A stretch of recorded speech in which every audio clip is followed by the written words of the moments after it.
Welcome back to the French Alps. Now this is the scene of last week's carnage in the Etape de Tour. That's the Col de Joux Plane, and I'm filming this on the day that the professionals go over there. When I first started putting the footage together from last week, I kind of thought it should be called the Front Loader's Guide to the Etape de Tour. Then on reflection, I had a bit of a rethink and I thought maybe it should be called the Backloader's Guide to the Etape de Tour. After another coffee, I kind of thought there's only one word that sums up last Sunday, and that word is brutal. So here's how I got on in the 2023 Etape de Tour from Ramaz to Morzine. Good morning from Ramaz. It's the big one, it's the Etape de Tour, carbed up to the eyeballs. It was a sweaty, sultry night in Haute-Savoie last night. Starting in the second pen, I was one of the lucky ones to roll out just after 7 o'clock in the morning from Ramaz.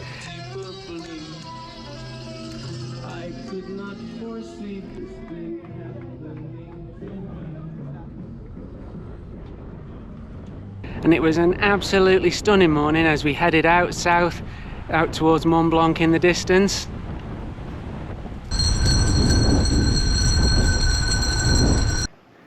Two hours before the start, breakfast, I aimed for the 2 grams of carb per kilo. So that was kind of around about 150 grams of carbs. So this is what I had for breakfast. My Mrs. Jude was driving down to Ramaz to drop me off, so I managed to neck another bottle of energy drink on the way to Ramaz. And also just before the start, I downed an SIS energy gel, which was about another 22 grams of carbs. It was all a bit heavy on the stomach, but I'm embarrassed to say I've got to 55, and this is the first time I've ever taken any real interest in carb intake. Over the top of the Saxel, and I'm glad I recce'd this before, someone was always going to crash on this corner, and lo and behold, as I come around the corner, there's 2 guys picking themselves up off the tarmac. Now I've lost the footage of the bottom of the Col de Cou and the actual start of it, but chapeau to everybody who was supporting roadside at that time on a Sunday morning. I'd stopped for a pee close to the summit and Nick caught me up. He's a mate from Strava who lives near my parents back in Warrington. I'd started with 3 bidons and already gone through a large and a small. The third had the SIS beta fuel in it, so I stopped at the Cou drink station. Steve here on the left, you can't miss him, number 1, 2, 3, 4. I brought him up from the airport earlier in the week and we rode most of the Col de Feu together. Nearly taken out at the summit, I'm not sure whether that was worth it. I missed out the feed at the top of the Feu. My strategy was to continue with a gel and a flapjack each hour, plus sipping the water and the beta fuel. But as it was getting hotter, it was starting to get difficult to keep eating. Down through Lulan, and there was a nasty accident. I hope the guy's okay there. It did look pretty grim, to be honest. Onto the Jambaz and another pee stop, so my hydration strategy was working. I managed to get dropped on the descent. I was in this group, I'm pulling 300 watts, I'm chewing my handlebars, and I'm just thinking, this just isn't sustainable. Around to the Col de la Ramaz and a quick dive into the feed station at the bottom of the col. Now, how hot was it on the Ramaz? I'd started pretty well on the climb and was going at a good pace, but God, I've never experienced heat like it. So about a third of the way up, there was those hose pipes on the left-hand side, so I decided to stop there and stick my head under one of the cold taps. I normally manage pretty well in the heat, but this was just on another level. I got onto the steep section, winding up through the avalanche shelters, and I just had to stop and join the growing crowd that was taking some shelter from the sun. This is the first time ever I've had to stop on an Etape de Tour. Now the Ramaz for me is normally about just over an hour, but today 90 minutes. I stopped again at the hose pipes at the start of the plateau, and I was already convinced that I was going to throw the towel in once I got over the top and down to Tanange. The van was parked in Tanange, the aircon could be on, and I could be home in about 30 minutes. 3 kilometers to the summit, and I'm still convinced I'm going to DNF and jack it. But then my mate Paul catches me up. He's pretty quick, he'd started in the 6000s pen. And also we bump into Sarah. Now my Mrs. Jude helped Sarah with a business, montblanctreks.com. That's the walking tour of Mont Blanc if you ever want to do it. She tells me that she set off for a ride not knowing that the Etape was on, and all of a sudden she's kind of engulfed in the Etape riders on the Col de Ramaz. Into the Ramaz feed station, filled up again, and it was on to the descent.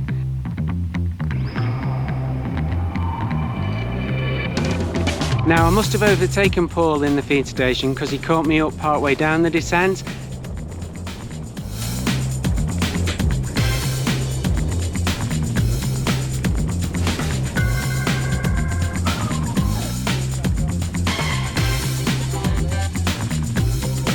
I'm still convinced that I'm going to turn right at Tenange and back to the van, but the next minute I'm wheel sucking and we're heading towards San Juan.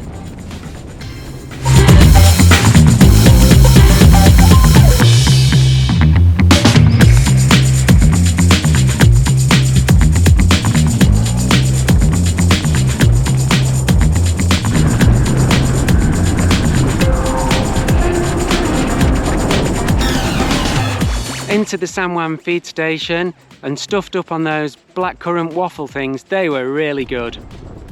And after another dousing from that hose pipe, how cold was that? Onto the Joux Plane, and this is where the wheels really came off for me. I look back on Strava and it seems that I stopped about 6 times for a couple of minutes to shelter out of the sun and under a tree. I couldn't drink any more of the beta fuel and my water lasted till about 1 kilometre from the summit. So to put things into perspective, my PB on the Joux Plane is about 55 minutes. In the 2016 Etape from Megève to Morzine, I did it in 1 hour 1 minute. Today, 1 hour 45 minutes.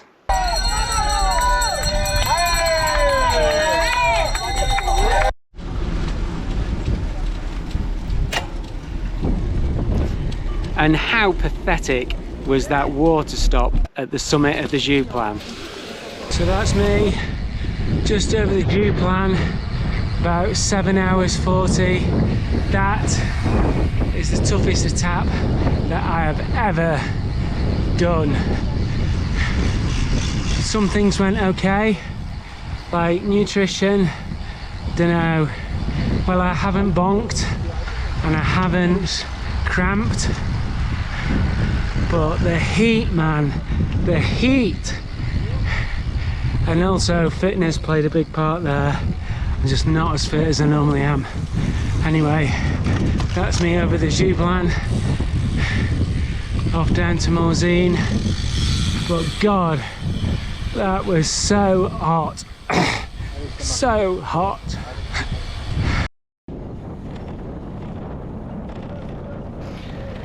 Safely down into Morzine, I dumped the bike, sat under a tree for 10 minutes. We took one look at the queue for the pasta party and resorted to 2 Cokes and salty fries at a local restaurant before we started riding back over to Tenange. On reflection, for me it's been a stop-start year with illness and one thing and another when it comes to training, but I'd say that that only accounted for about 30% of my performance on the day. I think 70% was down purely to the heat. I do think that my nutrition strategy worked, although I don't think the Etape de Tour was the place to try it for the first time. So that's it for the Etape de Tour 2023. My next event is the Marmotte Valley from Verbier at the first weekend in August, and then it's on to my key objective for the year, which is the Vets 4-day in Mallorca in October. A big thanks to everybody that supported the channel over recent months, whether you're just here to watch, look at the scenery, but especially a massive thanks to everybody who said hello on the day or has since dropped me messages on YouTube and Strava, and to those that have bought me a beer, cheers, very much appreciated. Join me next time on Cycling in the Alps, where I'll be taking on the Paty to Combloux Tour de France time trial to see how a 55-year-old gets on against the pros. Thanks for watching. See you next time.